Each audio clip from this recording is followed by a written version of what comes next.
Episode 67. So much silicone. Dario's answer was, "I'll try to miss you too. But if you really miss me, then give me a call." Dario smiled. He quickly kissed her on the forehead as a farewell. Jade stared at him fiercely and pouted her lips. She was very dissatisfied. What did he mean by that? "I'm leaving." "Then hurry up and leave. You're so annoying." Dario finally left, but Jade was not used to being alone. Dario had already become a habit in these few days. She touched her face where he had kissed her. Her face became exceptionally pink. The large house seemed so empty without him, but a wave of happiness surged into her heart. "Mr. Foster is working so hard. I have to work hard too." Jade patted her face to encourage herself and immediately took out the script Director Cade had given her. Cade had suddenly asked her to come and get this script 2 days ago. Jade didn't expect the director to personally call her. What was even more surprising was that it was the female lead script. She asked him if he had given her the wrong one. The director looked at her in surprise. He said to her, "Didn't you screen test for the lead? I thought it was obvious." "Oh, that. I didn't know it was official." Jade was ecstatic. She felt even more grateful to Dario and thought he was amazing. If it wasn't for him, she wouldn't have got the chance to audition, let alone get the lead role. She wanted to tell him the good news, but something happened. Foster Corporation. Once Dario arrived at work, the people who came to welcome him was not his secretary, but David Swan. He could not keep from frowning. David leaned against the door and blocked his way. He looked at Dario with a smile.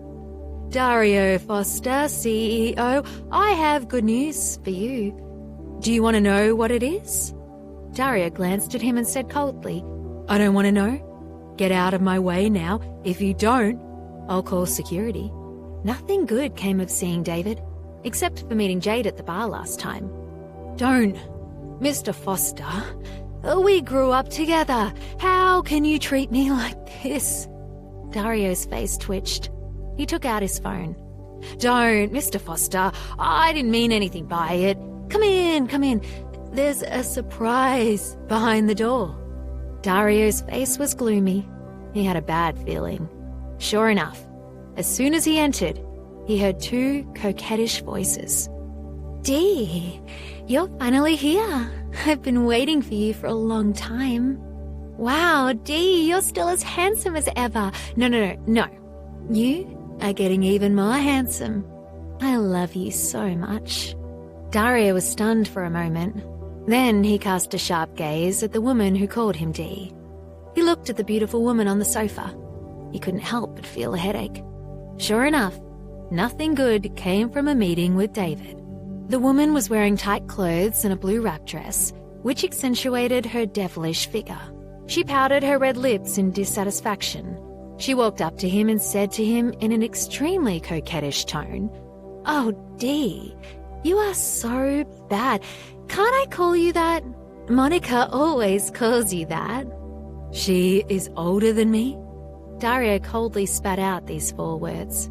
The beautiful woman looked up unhappily and stomped her feet. "Well, my breasts are bigger than yours." After saying that, she puffed her chest out with great confidence. Dario looked at the huge things on the woman's chest. He remembered her chest being flat as an airport runway a few years ago. This woman was called Evelyn. She was Monica's younger sister. The 4 of them had known each other since they were young. His eyes filled with disdain. He said something that made her so angry that she was about to explode. "I hear there are excellent plastic surgeons in this city, but doesn't the silicone make them feel heavy?" In the office, David and Monica couldn't help but laugh. Evelyn blushed in embarrassment and stomped her feet even harder. "Dario, why did you say that? I hate you," Evelyn said. Evelyn was used to him treating her like this, so she didn't get angry. She just pouted and sat back on the sofa. "When did you get here?" "Today the 2 of you came together. What a coincidence." Dario looked at Monica and asked. His tone was much gentler and his eyes were softer. This made Evelyn even more unhappy. Dee, you don't have to pay attention to me anymore. I just finished filming and I have a few days of free time. Evelyn just came back from overseas, and being the younger one, I pampered her and went to pick her up at the airport today. Monica was still the same as usual. She wore delicate makeup and sunglasses. She was wearing a pair of tight-fitting pants and a pair of 7-inch long heels. Her long legs were prominent, and her entire body exuded the dominating aura of a queen. Dario smiled. Evelyn, let's not disturb Mr. Foster's work. He earns hundreds of dollars every minute. Monica took off her sunglasses. Evelyn's expression changed when she heard that. Her eyes were full of reluctance. I don't want to leave. I just got here. Evelyn kept stealing glances at Dario as she spoke. Her face also turned slightly red. Monica elegantly rolled her eyes at her impatiently. Every time you see Dee, you always behave like a crazy person. You don't say anything when you see him.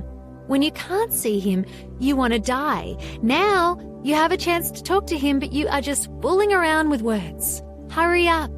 What are you two talking about? Evelyn's face turned red at Monica's words. It was as if she had changed into a different person. Monica pushed Evelyn towards Dario. With one last push, Evelyn fell into Dario's arms. Dario gave Monica a cold look, but Monica put on her sunglasses and pretended not to see anything. If he didn't do something, Evelyn would have fallen. Dario only needed to reach out his hand to support her, but Evelyn took the opportunity to lean onto his strong chest. When David saw the scene, he looked as if he wanted to say something but didn't. Evelyn and Monica had no idea about Jade yet.